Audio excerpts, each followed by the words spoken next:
Perhaps Michael Moore should lay off trying to call somebody a coward. Michael looks like a big coward, gripped with fear that the world is gonna run out of butter, so he makes sure he slams as much as he can before the rest of the world eats it all. I think what's happening. Propaganda.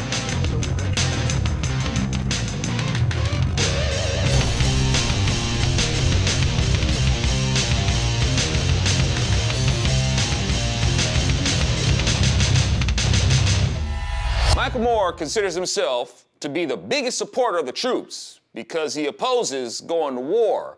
That's how he supports the troops. That's like saying you support the firefighters by opposing them going to put out fires. Fires tend to spread. You wouldn't be doing a firefighter a favor by getting in their way while the fire gets bigger. Well, that's like what's happening in the Middle East. You're not doing the troops any favors by allowing Islamofascism to grow and giving our troops a bigger enemy to ultimately face. But then Michael Moore tries to use Jesus to give his argument validity. Well, I'm glad you found Jesus when it's convenient for you, Mikey.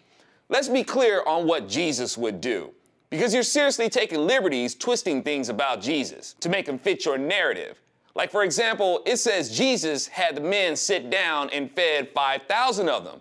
It doesn't say he fed a man 5,000 calories in one sitting. See, you're not reading the Lord correctly.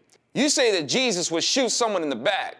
Actually, when Jesus did something to someone without them seeing him do it, it was when he healed people, like the servant of the centurion, for example. Nothing in Jesus' character matches what you're talking about. And aren't you so brave in insulting the King of Kings with your image of him without the fear of being assassinated by any of us cray-cray Christians? You're saying that a sniper shoots people in the back, but you left out the fact that snipers shoot people in the back who are about to shoot someone else in the back. Our troops have to deal with the enemy sneaking up on them. Oh, and they use other civilians, women, and children to sneak up on troops. And the American sniper's job is to interfere with our troops being ambushed and killed.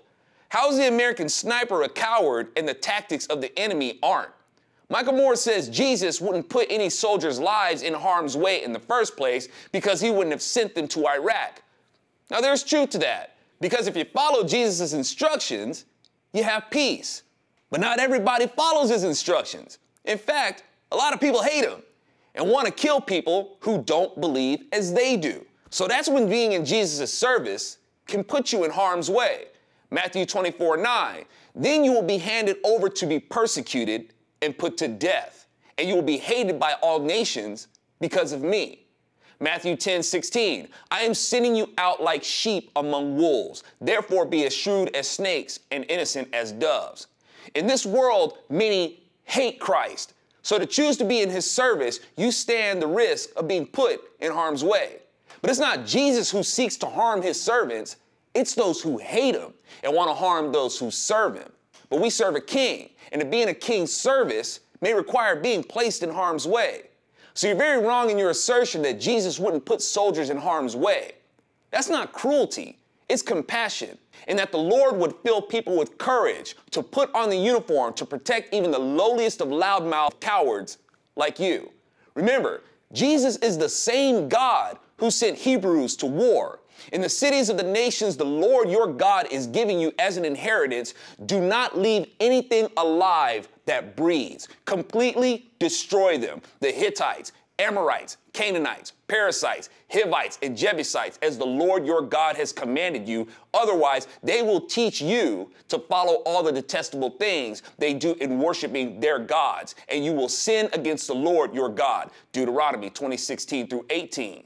The Lord brings war down on oppressive cultures, cultures that murder their own children to appease their gods, cultures that turn their other children into murderers to appease their gods. That's the way it was thousands of years ago. That's what we're facing today. Unfortunately, we're going to continue to face this until kingdom come, because there's lots of people like Michael Moore who get in the way and embolden the evil and sabotage the good. I'm Alfonso Rachel with ZoNation, and Michael Moore is a jealous coward. While he greedily can't get enough attention for his own work, he tries to get attention for criticizing someone else's. Butter.